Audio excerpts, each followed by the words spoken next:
अस्सलाम वालेकुम। हाँ जी यूट्यूब वाले भराओ क्या हाल चाल है। उम्मीद है सारे भरा असाने ठीक ठाक हो सन जनाब। असाने भरावां नाल शौक भी अच्छा जा रहा सी। मैं गुलाम मुस्तफा, तुसी देखण लगे हो पुआंज पिजन चैनल। जी दोस्तों माशाल्लाह माशाल्लाह जनाब यंग माल अपने भरावां वास्ते लैके आए हैं। दो नहीं मेरा ख्याल है 3 या 4 नर ने, बाकी टोटल मादियाँ ने। एक नर ए एक नर सही है। बाकी जनाब बड़ियां बड़ियां तगड़ियां मादियाँ मौसम खराब विच जाया हुई मादियाँ जनाब। बड़ा नुकसान होया इस दफ़ा माशाल्लाह। असा कि जनाब भरा एक मिले उस आख्या भाई चीज़ां बड़ियां चंगियां ने तो मुनासब रेट का भरावां की चाह दे सां। तुसी जनाब माशाल्लाह चेक करो, है नार चेक करो जड़ा बोलना पे नाल मादी चेक करो सही है। टोटल जनाब 12 पीस ने, 4 नार ने, बाकी मेरा ख्याल है सारियां ही मादियां ने दोस्तों। गोल्डन ने टैडी ने सही है। टोटल 20 पीस ने। 12,000 रुपये नी डील है मेरे भरावो। अगर किसी भरा नहीं समझ चाहे जनाब ज़रूर रब्ता करो। जी दोस्तों चीज़ां चेक करो माशाल्लाह एक तो एक जनाब चीज़ है, एक तो एक जनाब। मौसम खराब गए जनाब। है मादी चेक करो माशाल्लाह सही है। ए मादी चेक करो जनाब। ए जड़ी उड़ के आई है मादी ए चेक करो। ए मादी चेक करो।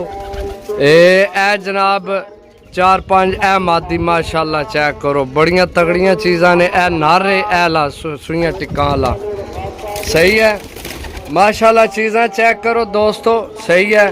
जेड़े भरा जनाब लैने होवन 12,000 रुपये नी डील है। 20 पीस ने सही है। पकड़ पकड़ाने ने कोई चेक नहीं किया, मोर शोर को नहीं चेक की ना जनाब। जिस तरह दोस्तों आए ने इस तरह ही भरावां की जनाब दसन लगे हैं सही है। ए चेक करो माशाल्लाह एक तो एक चीज़ है दोस्तों। ए पोटे का रंग लगी मादी कसदार है हाली। ए कसदार मादी है सही है। चेक करो माशाल्लाह।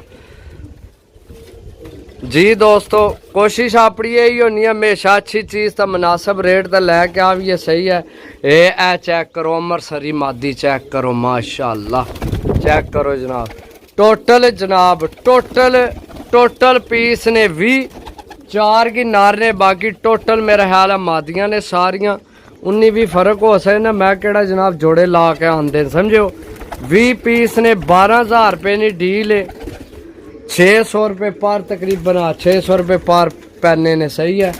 अगर जनाब किसी भरा नहीं समझ ही चावे जनाब सही है फड़ फड़ावे 600 रुपये पर तो जनाब रबता करके लै सकते हो माशाल्लाह। चीज़ां देख लो सही है। तुहाड़ियां अक्खां ने खट्टे रंगां वाली चेक करो जनाब। ये जड़ी उड्डी है ये गोल्डन मादी है माशाल्लाह बड़ी तगड़ी सही है। ए जड़ी है कसदार है सही है दोस्तों माशाल्लाह। ए चीज़ां चेक करो थल्ले भी। ए जनाब चपरी पट्ठी है सही है। पट्ठी है ए जनाब जीरी है सही है। पट्ठी है भी सही है। ए भी बिल्कुल यंग मादी है ऐली सही है। अगे जनाब चेक करो चीज़ां। ओ ऊपर चेक करो देसी जनाब पट्ठा सही है। ए चीज़ां चेक कर लो सारियां। ए मादी चेक करो चीनी मादी सूहे रंग वाली बड़ी तगड़ी मादी किसी नहीं है सही है। ए विकटा ने निशान है। विकटा असां पाइयां सही है ताकि कबूतर जनाब कोई रद्दो बदल ना हो। इंशाल्लाह कदे होया तो नहीं। ए बड़ी तगड़ी मादी है। अखां गयाम नहीं है बार बार सही है। ए भी मादी बड़ी तगड़ी है। ए भी तगड़ी है। ए भी तगड़ी है। ए भी तगड़ी है। सारियां वधो वध मादियां ने सही है दोस्तों। बाकी जनाब 12,000 रुपये नी डील है। जिस लैने हुए रब्ता कर लै 20 पीस ने। ओके अल्लाह हाफिज़ बाय बाय टाटा।